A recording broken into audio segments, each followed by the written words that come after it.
Shalom, selamat pagi. Kita bersyukur pada Tuhan.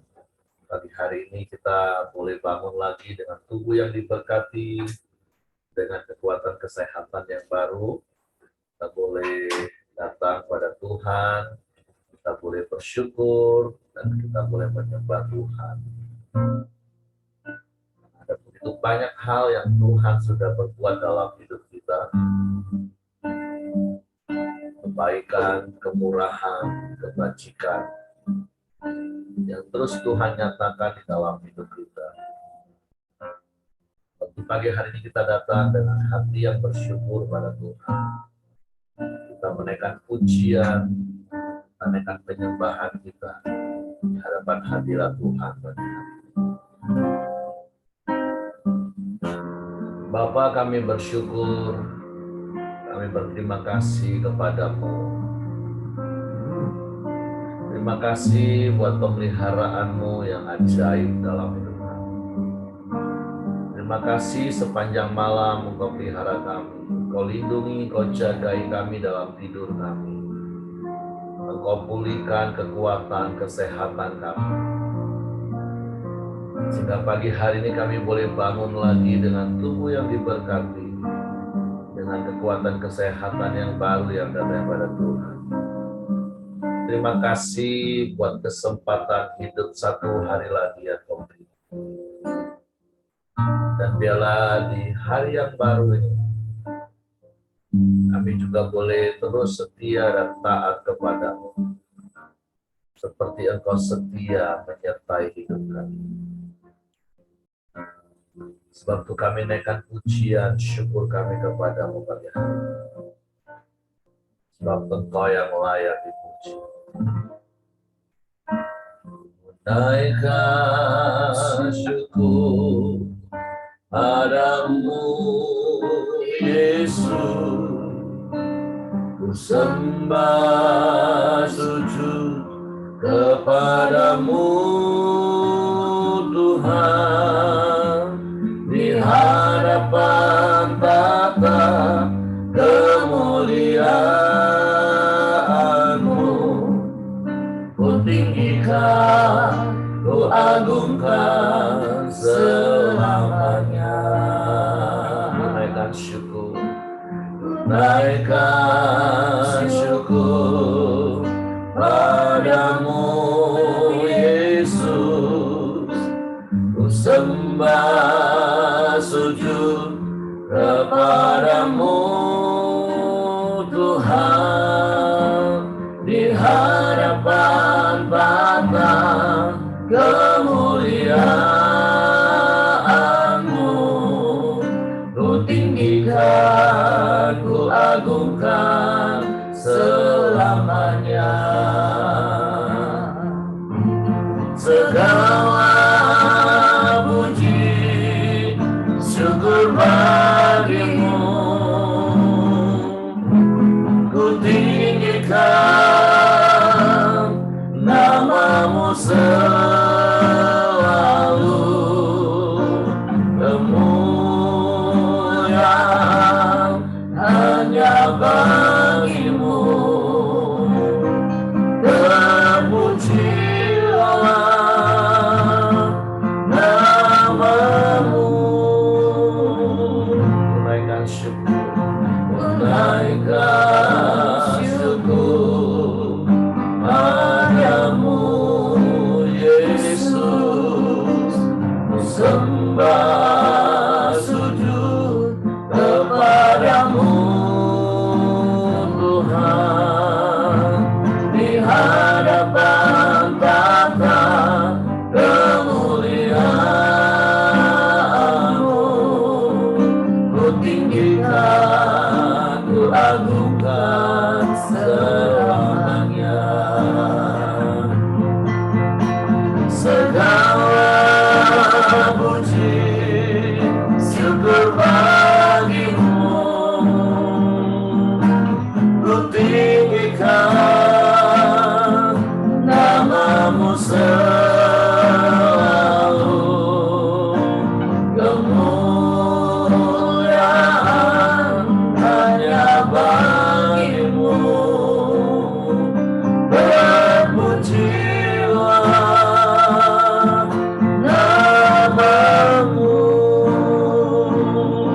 akan tunaikan syukur kepadamu Tuhan. Tunaikan syukur padamu Yesus, ku sembah sujud kepadamu Tuhan, di hadapan tata kemuliaan-Mu, ku tinggikan, ku agungkan selamanya. Segala puji syukur bagimu, ku tinggikan namamu selalu, kemuliaan hanya bagimu. Terpujilah namamu, segala puji syukur bagimu, ku tinggikan namamu selalu, kemuliaan hanya bagimu. Terpujilah namamu, terpujilah namamu,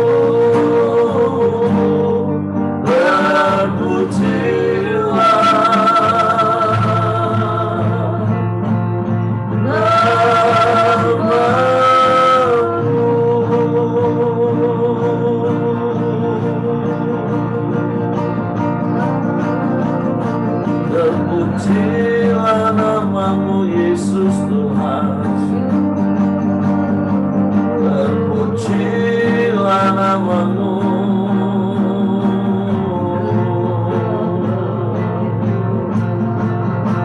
Kami naikkan syukur padamu,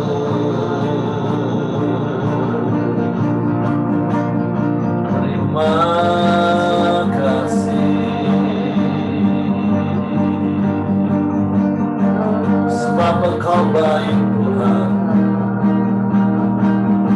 sebab Engkau sungguh baik, sebab Engkau sangat baik. Tiada yang sepertimu, tiada yang lain, hanya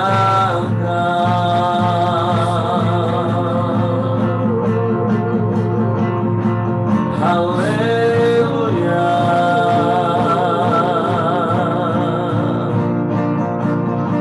haleluya.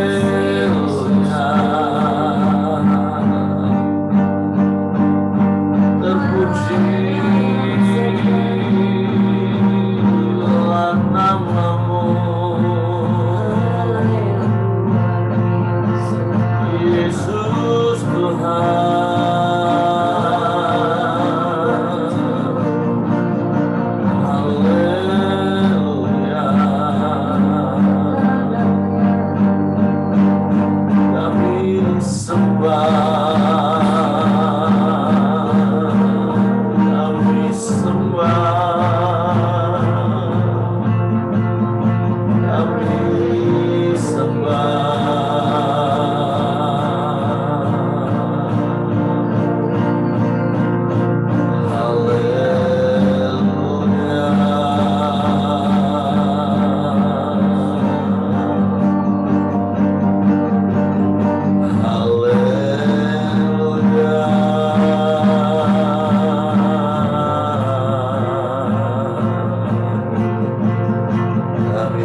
Engkau baik Tuhan,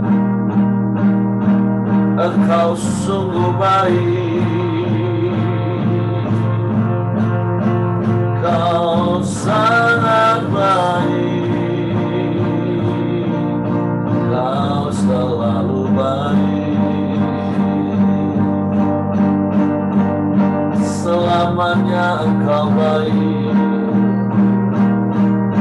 Kami bersyukur,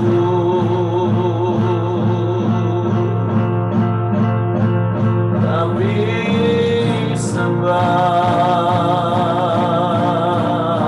Haleluya, haleluya, haleluya, haleluya, haleluya, haleluya.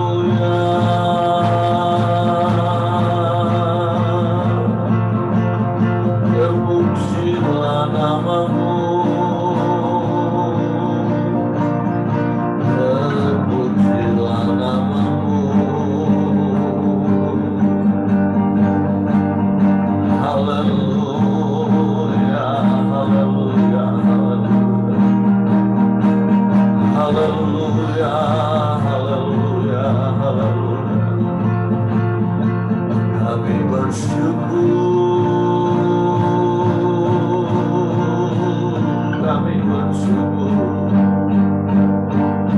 sebab hanya dekat Engkau kami tenang,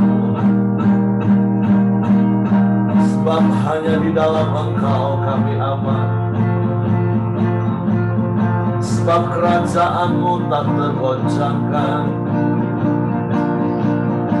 sebab Engkau Allah yang mengagari kami. Dengan kebesaran-Mu, dengan keajaiban-Mu, dengan kekuatan-Mu, dengan kedahsyatan-Mu. Sebab itu kami bersyukur kepada-Mu. Terima kasih, terima kasih Tuhan. Haleluya, haleluya, haleluya, haleluya, haleluya.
tidak ada Allah yang seperti-Mu.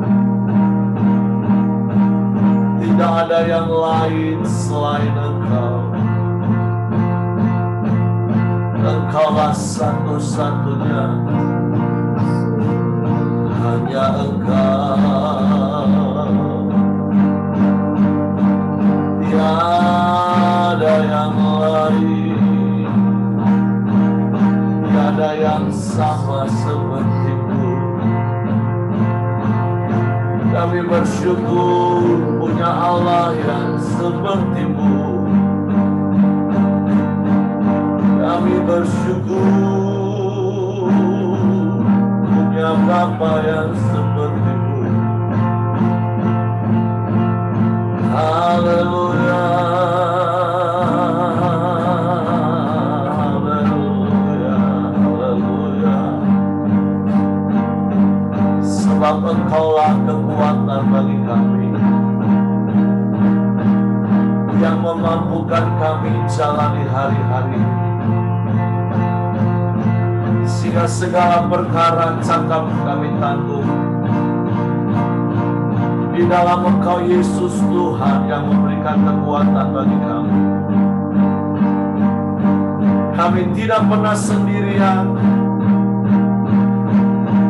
ada Engkau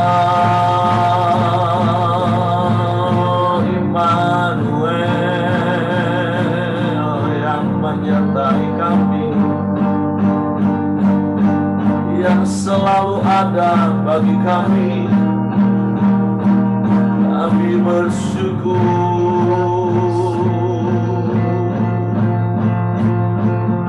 Haleluya, haleluya.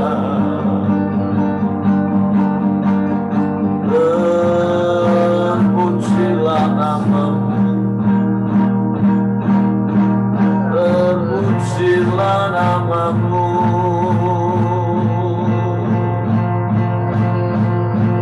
Haleluya, haleluya.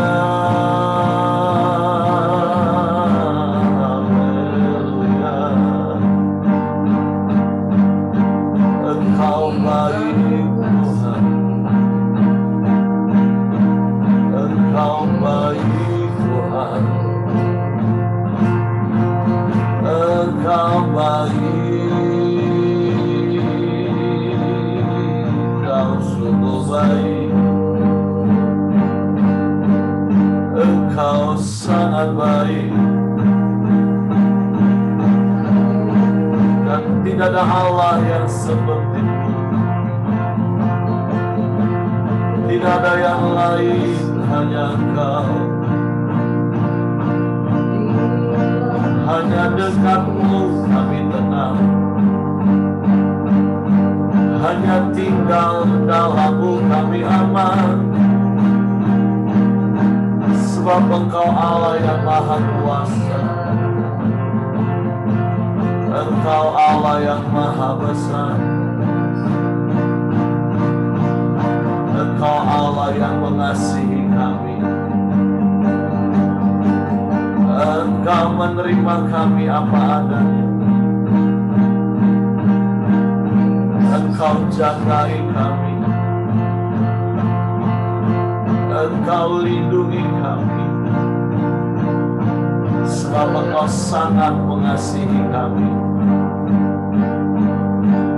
Kami bersyukur, kami bangga punya Allah yang seperti-Mu.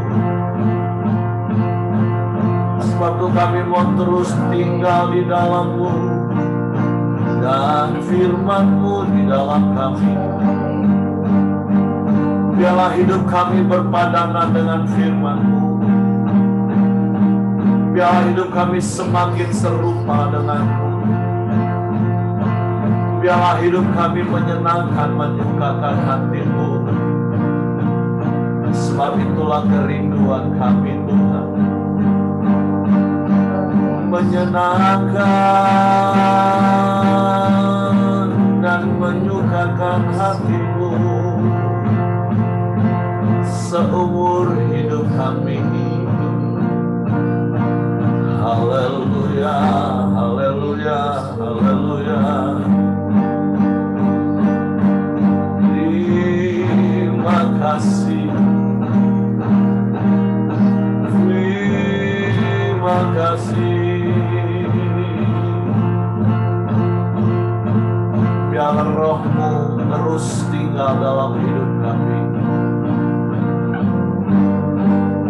kami nikmati dengkapan kasih-Mu Tuhan, yang menenteramkan hati kami,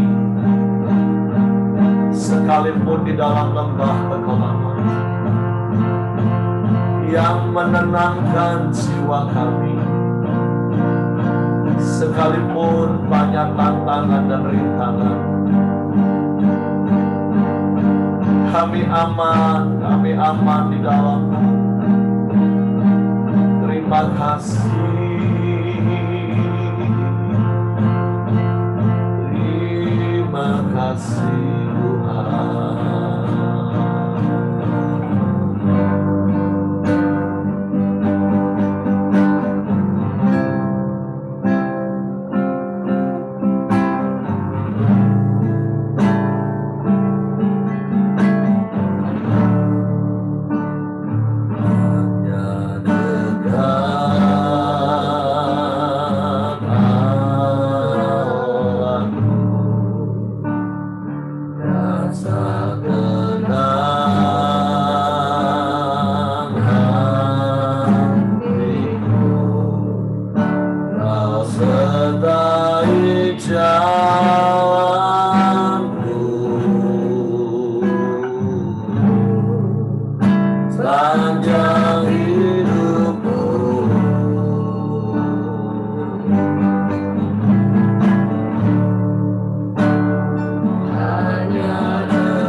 menikmati hadirat-Mu ya biarlah Roh-Mu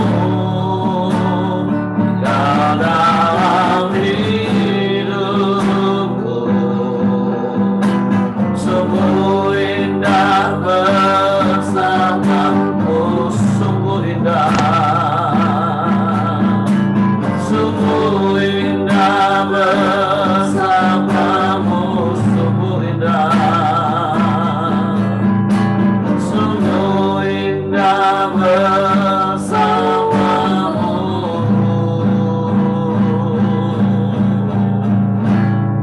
Selamanya.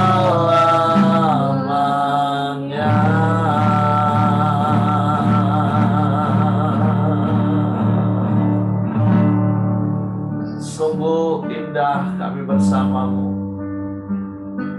sebab Engkaulah segala-galanya bagi kami. Hanya di dekat-Mu kami tenang, dan di dalam-Mu kami aman. Sekalipun bumi bergoncang, bukit-bukit beranjak, namun kasih setia-Mu tidak akan pernah beranjak dari hidup kami. Karena Engkau begitu mengasihi kami. Engkau sudah buktikan kasih-Mu. Engkau lakukan semuanya bagi kami. Sebab itu kami bersyukur. Kami ada di dalam-Mu dan Engkau di dalam kami. Jika kami tenang dalam segala keadaan yang kami hadapi. Sebab kami percaya Engkau Immanuel bagi kami. Dan Engkau sanggup melakukan segala perkara bagi kami. Kami bersyukur kepadamu pagi hari ini.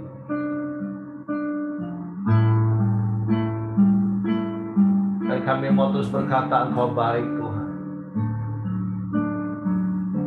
Engkau sungguh baik. Engkau sangat baik. Engkau selalu baik. Dan selamanya Engkau baik bagi kami. Bapak, terima kasih buat hari baru ini. Kami boleh mengawali lagi bersama-Mu. Dan firman-Mu yang menuntun kami, menerangi jalan kami. Sebab itu pagi ini kami siapkan lagi hati kami untuk firman-Mu. Roh Kudus tolong kami untuk mengerti, untuk memahami firman-Mu. Sehingga kami percaya firman-Mu. Dan kami melakukannya.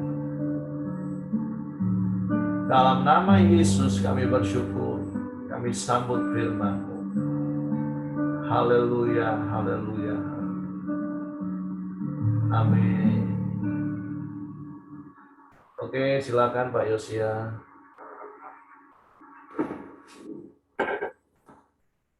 Ya, shalom Bapak Ibu. Shalom. Hari ini ya. Bahan sharing kita pada pagi hari ini itu diambil dari Kisah Para Rasul, pasalnya yang ke-5, ayatnya yang ke-26 sampai dengan ayatnya yang ke-42. Ya, judul dari perikop ini masih merupakan kelanjutan dari perikop kemarin ya, yang disampaikan oleh Pak Heri. Saya bacakan, Rasul-Rasul di hadapan Mahkamah Agama. Nasihat Gamaliel, ayat ke-26, maka pergilah kepala pengawal serta orang-orangnya ke bait Allah, lalu mengambil kedua rasul itu, tetapi tidak dengan kekerasan, karena mereka takut kalau-kalau orang banyak melempari mereka. Mereka membawa keduanya dan menghadapkan mereka kepada Mahkamah Agama. Imam besar mulai menanyai mereka, katanya, dengan keras kami melarang kamu mengajar dalam nama itu. Namun ternyata kamu telah memenuhi Yerusalem dengan ajaranmu dan kamu hendak menanggung darah orang itu kepada kami. Tetapi Petrus dan rasul-rasul itu menjawab, katanya, kita harus lebih taat kepada Allah daripada kepada manusia. Allah nenek moyang kita telah membangkitkan Yesus yang kamu gantungkan pada kayu salib dan kamu bunuh. Dialah yang telah ditinggikan oleh Allah sendiri dengan tangan kanannya, menjadi pemimpin dan juru selamat supaya Israel dapat bertobat dan menerima pengampunan dosa. Dan kami adalah saksi dari segala sesuatunya itu. Kami dan Roh Kudus yang dikaruniakan Allah kepada semua orang yang mentaati Dia. Mendengar perkataan itu, sangat tertusuk hati mereka, dan mereka bermaksud membunuh rasul-rasul itu. Tetapi seorang Farisi dalam mahkamah agama itu yang bernama Gamaliel, seorang ahli Taurat yang sangat dihormati seluruh orang banyak, bangkit dan meminta supaya orang-orang itu disuruh keluar sebentar. Sesudah itu ia berkata kepada sidang, "Hai orang-orang Israel, pertimbangkanlah baik-baik apa yang hendak kamu perbuat terhadap orang-orang ini. Sebab dahulu telah muncul si Teudas yang mengaku dirinya seorang istimewa, dan ia mempunyai kira-kira 400 orang pengikut. Tetapi ia dibunuh dan cerai-berailah seluruh pengikutnya dan lenyap. Sesudah itu pada waktu pendaftaran penduduk muncullah si Yudas, seorang Galilea. Ia menyeret banyak orang dalam pemberontakannya. Tetapi ia juga tewas dan cerai-berailah seluruh pengikutnya. Karena itu aku berkata kepadamu, janganlah bertindak terhadap orang-orang ini. Biarkanlah mereka, jika maksud dan perbuatan mereka berasal dari manusia, tentu akan lenyap. Tetapi kalau berasal dari Allah, kamu tidak akan dapat melenyapkan orang-orang ini. Mungkin ternyata juga nanti bahwa kamu melawan Allah." Nasihat itu diterima. Mereka memanggil rasul-rasul itu, lalu menyesah mereka dan melarang mereka mengajar dalam nama Yesus. Sesudah itu mereka dilepaskan. Rasul-rasul itu meninggalkan sidang mahkamah agama dengan gembira karena mereka telah dianggap layak menderita penghinaan oleh karena nama Yesus, dan setiap hari mereka melanjutkan pengajaran mereka di Bait Allah dan di rumah-rumah orang dan memberitakan Injil tentang Yesus yang adalah Mesias. Bapak Ibu, perikop ini pada pagi hari ini sebenarnya merupakan kelanjutan dari perikop yang kemarin, ya, di mana kita tahu bahwa pemimpin agama, yaitu imam besar, menangkap dan memasukkan semua rasul, ya, semua rasul ke dalam penjara karena mereka bersaksi dan membuat tanda mujizat di banyak tempat, ya, sehingga apa dampaknya menjadi banyak orang yang percaya.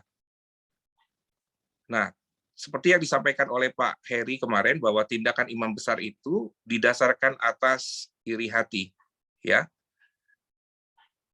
Nah, tetapi kita tahu bahwa di pasal sebelumnya dikatakan ketika mereka di dalam penjara tidak sampai bermalam, ya, malaikat Tuhan melepaskan mereka dan mereka mengajar di Bait Allah. Artinya begini, ketika mereka mengajar di Bait Allah, ya, mereka ditangkap, dijebloskan ke dalam penjara, nah tetapi tidak sampai bermalam, malaikat Tuhan melepaskan mereka.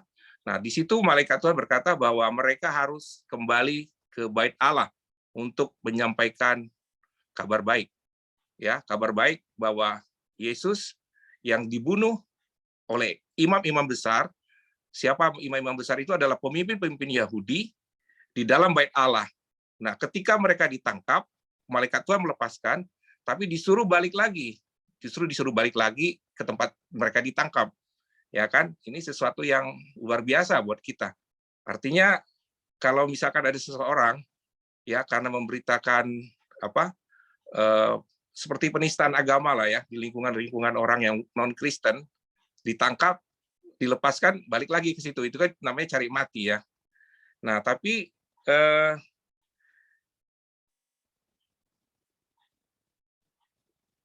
saya belajar ya, sebenarnya ada beberapa hal dari firman Tuhan ini, bahwa firman Tuhan hari ini adalah sebuah perintah ya, bukan undangan ya, melakukan imanat agung ya, dikatakan kalau kita baca dari Matius 28 ayat 19-20, Karena itu pergilah, jadikanlah semua bangsa muridku, dan baptiskanlah mereka dalam nama Bapa, Anak, dan Roh Kudus.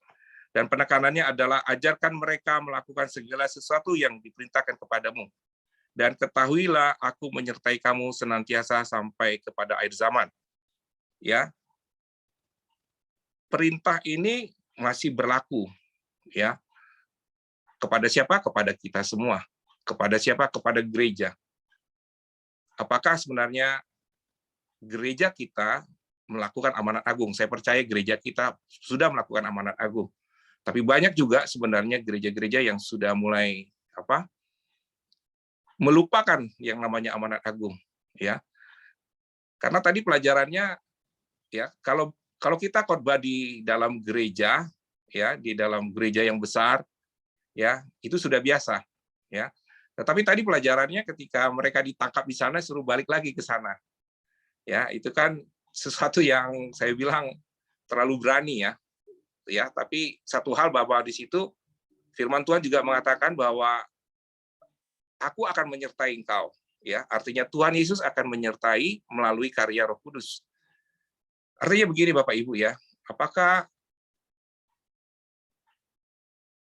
hanya tempat-tempat yang kita senangi saja yang kita datangi, ya? Ataukah kita memberitakan kabar baik ke semua tempat? Ya, kita tahu bagaimana murid-murid itu meneladani Tuhan Yesus. Ya, Tuhan Yesus menyampaikan firman Tuhan, mengajarkan firman Tuhan itu di mana saja, ya, di dalam gedung, ya, di tepi pantai, ya, di hutan-hutan, ya. Apakah kita, ya, kita mengenal isi hati Tuhan, kita mau memberitakan kabar baik, ya. Kalau di sini kita kalau dengar kesaksian Ibu Ciacia ya luar biasa, ya. Dia mau ngambil bagian di situ, ini jadi contoh teladan juga buat kita semua. Nah, demikian juga, apakah kita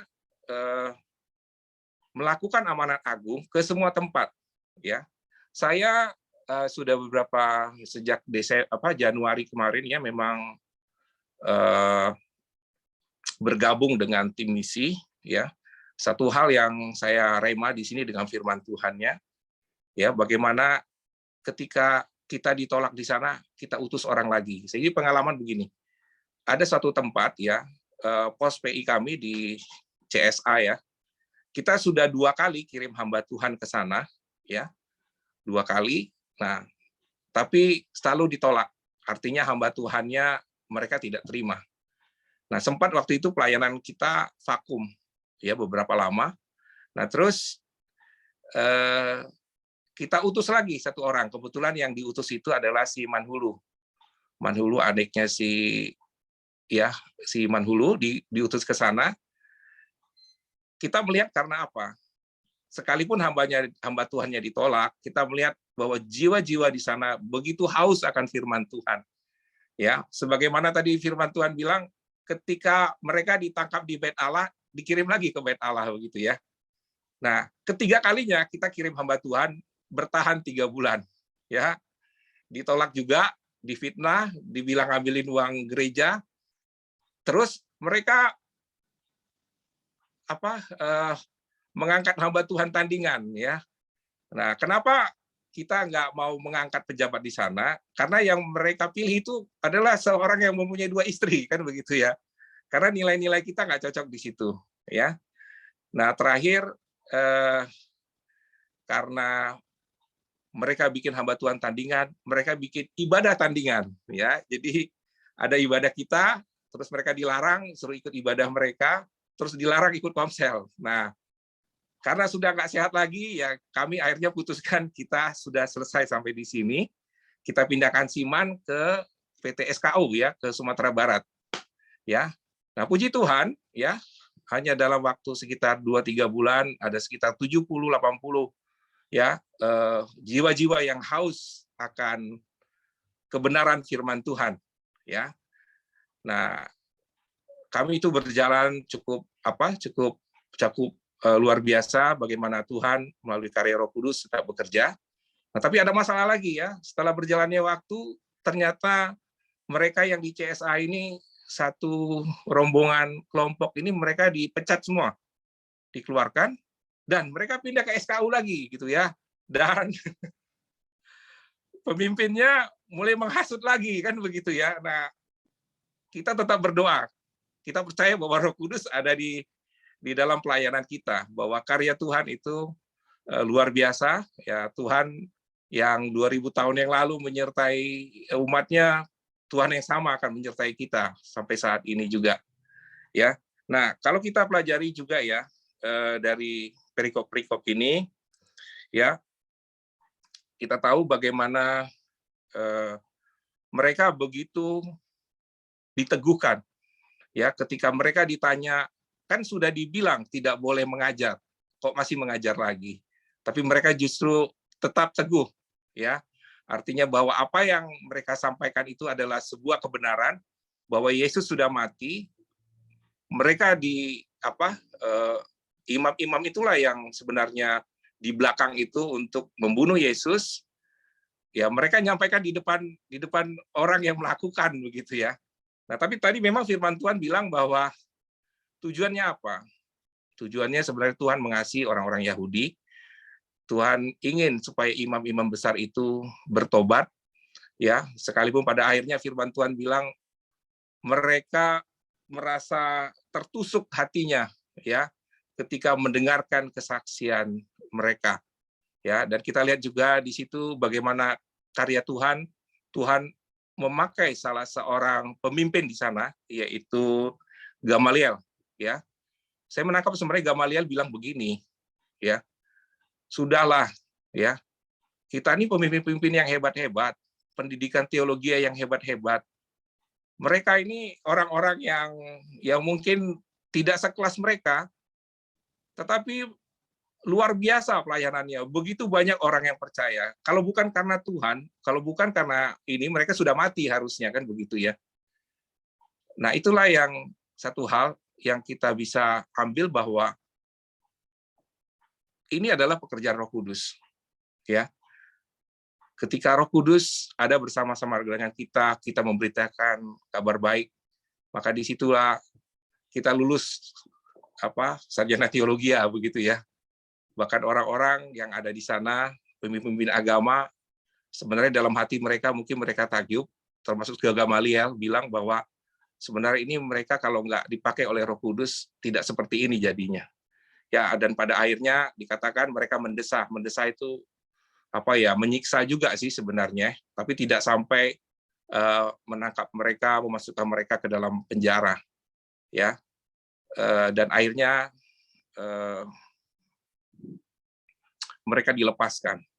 Nah, satu hal juga, memang ini bukan suatu kebetulan ya, bukan suatu kebetulan mereka diberi kesaksian di hadapan mahkamah agama ya. Saya kurang ini juga ya, saya coba cari-cari sebenarnya mahkamah agama ini seperti apa ya. Cuman satu hal, bahwa mahkamah agama ini biasanya sidang itu terbuka. Ya, jadi sidangnya ini nggak tertutup. Jadi semua orang bisa tahu, semua orang bisa saksikan bahwa Kristus itu benar-benar mati, dan semua orang bisa menyaksikan ya, bisa mendengar karya Roh Kudus, bahwa Yesus itulah satu-satunya juru selamat yang sudah mereka bunuh, yang sudah bangkit dari kematian, dan itulah yang menyertai mereka. Ada Roh Kudus yang terus meneguhkan mereka. Ya, nah pelajaran yang kedua apa? Pelajaran yang kedua yang saya tangkap dari firman Tuhan pada pagi hari ini adalah kita harus meneladani kehidupan dari para rasul-rasul. Ya, artinya memang tidak mudah untuk memberitakan kabar baik. Selalu ada rintangan, selalu ada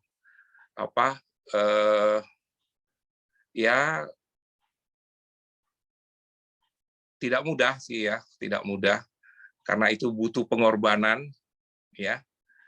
Nah, bagaimana mereka bisa seperti itu? Ya tentunya karena mereka meneladani Yesus, mereka dimuridkan oleh Yesus. Seperti firman Tuhan, kita mengalami penderitaan, mengalami kematian, dan mengalami kebangkitan Kristus. Ketika Kristus bangkit, Roh Kudus turun, apakah kita mengalami hal yang sama? Apakah Roh Kudus selalu ada di tengah-tengah kita? Sehingga kita mempunyai hati, kita mempunyai mengerti apa yang menjadi isi hati Tuhan, kita terus memberitakan kabar baik. Ya. Dan pelajaran yang terakhir yang kita bisa dapatkan adalah bahwa kita tidak bekerja sendiri. Ya. Dikatakan bahwa Tuhan Yesus melalui karya Roh Kudus selalu menyertai kita. Nah, sekarang bagaimana respon kita? Ya, buat saya adalah sebuah kehormatan ketika Tuhan memilih saya dan saya mengambil bagian di situ. Terus apakah kita pikir kalau kita nggak ambil bagian di situ, pekerjaan Tuhan tidak jalan? Tidak. Ya, Tuhan tetap pakai orang-orang yang dipilihnya untuk menyampaikan kabar baik, untuk memberitakan kabar baik. Tidak ada kita, pekerjaan Tuhan tetap jalan. Jadi sebenarnya adalah sebuah kehormatan ketika kita dipilih, ketika kita mengambil bagian dalam pekerjaan Tuhan. Saya bersyukur sejak Desember, sejak Januari kemarin, ya tentunya ini baliknya itu kan ketika istri saya mengalami COVID, ya, dan Tuhan bisa memulihkan, saya ngambil keputusan, waduh ini nggak ada kesempatan lagi nih, saya harus ambil keputusan, ya, saya ambil bagian, sekalipun saya ada pelayanan juga di Muara Bungo, ya, tapi pekerjaan penginjilan itulah sebenarnya amanat agung, ya, karena ketika kami diutus juga bahwa tidak mudah, ya, mungkin waktu kita diutus, waktu saya di sana ikut Hagai, dikatakan bahwa kamu diutus, kamu akan menjadi orang aneh. Orang-orang akan melihat kamu aneh. Kamu akan mengalami kesakitan seperti seorang istri yang mengalami mengandung 9 bulan. Kesakitan itu luar biasa. Dan orang yang pertama kali yang menentang kamu itu adalah istri, pasangan hidupmu sendiri. Saya pikir, bahwa ini nggak salah ini pengutusan seperti ini, ya. Tapi saya juga merasakan bahwa memang firman Tuhan itu ya dan amin, ya. Artinya apa? Artinya ketika kamu bisa melewati masa-masa seperti itu, bukan lagi kesedihan, bukan kesakitan yang kita alami, tapi ada sukacita, ada kebahagiaan karena ada lahir anak-anak yang baru, karena lahir orang-orang percaya yang baru, karena lahir orang-orang yang kita muridkan menjadi pemberita kabar baik juga. Ya, mungkin itu yang bisa saya sampaikan, 3 hal yang bisa kita pelajari pada pagi hari ini. Kita harus meneladani apa yang rasul-rasul lakukan, ya. Terus kita harus memberitakan kabar baik dimanapun, dan kita tidak bekerja sendiri. Ada Roh Kudus yang bekerja bersama kita. Terima kasih. Silakan Pak Heri. Oke, terima kasih Pak Yosia buat sharing firman pagi hari ini, untuk mengingatkan kita, untuk kita tidak takut untuk memberitakan nama Yesus, sekalipun mungkin ada tantangan. Kenapa saya memakai kata mungkin?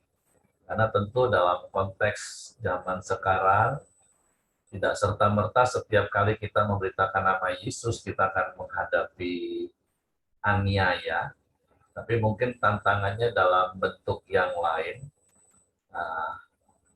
untuk berkorban waktu, berkorban dalam hal materi. Mungkin itu yang akan lebih banyak kita hadapi hari-hari ini. Kalau aniaya mungkin saja, tapi sampai hari ini kita bersyukur. Tapi seperti apa yang Pak Yosia tadi sampaikan, aniaya itu terkadang juga dari kelompok yang menamakan diri juga orang Kristen sendiri sebenarnya. Itu yang lebih banyak terjadi sih. Ya, kalau secara umum di seluruh Indonesia, bahkan dunia mungkin ada, tetapi bagi kita secara khusus kita sampai hari ini ya bersyukur belum ada pemimpin-pemimpin cabang, jemaat-jemaat yang memberitakan nama Yesus, mereka harus mengalami aniaya. Ya, kita bersyukur. Makanya kenapa saya memakai kata mungkin tadi. Tapi satu hal yang harus kita teladani, seperti Pak Yusya tadi kita teladani para rasul, ada dua hal paling tidak yang harus juga kita jadikan prinsip hidup kita. Yang pertama tadi dikatakan para rasul punya prinsip bahwa mereka harus lebih taat kepada Allah daripada manusia. Dan Pak Yusya tadi sudah katakan bahwa pergi memberitakan Injil, memuridkan orang itu adalah amanat. Bahkan orang Kristen menyebutnya amanat agung. Nah, amanat saja, amanah orang tua saja, kita pasti akan lakukan. Ketika orang tua kita mau meninggal, ketika mereka memberikan pesan untuk apa yang kita lakukan, kita akan lakukan. Nah, apalagi ini amanat Tuhan, amanat agung kita sebutnya. Nah, kalau kita nggak lakukan, maaf, kan kelewatan berarti Bapak Ibu.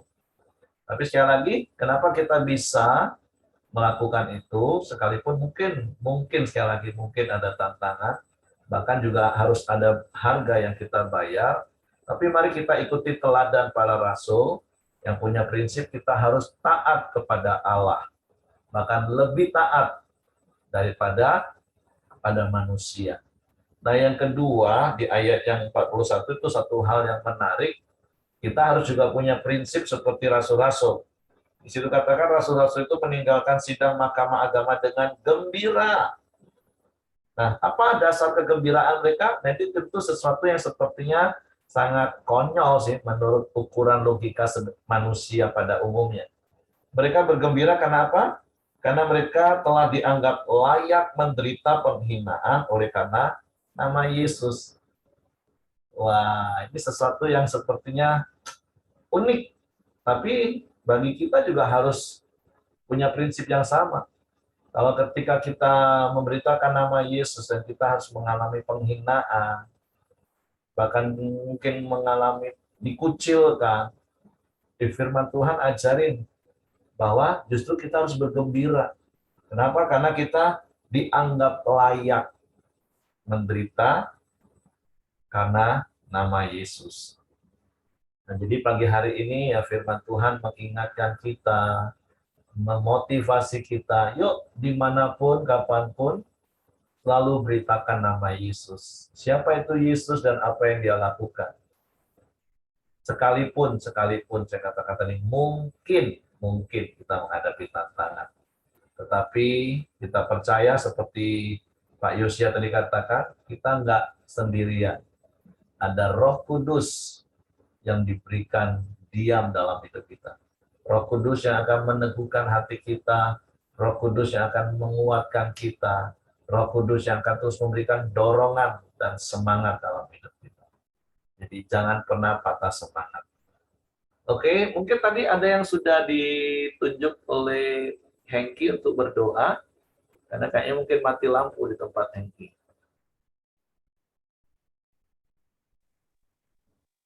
John? Ya, Pak. Ya, silakan. Oke, Mas. Oke, kita masuk dalam doa kita pagi hari ini. Bapak, kami bersyukur untuk kebenaran firman-Mu dan Tuhan untuk teladan-teladan yang telah diberikan oleh para rasul kepada kami, Tuhan. Untuk kami terus belajar dan terus melakukan amanat agung itu, yaitu memberitakan firman-Mu dan kebenaran-Mu.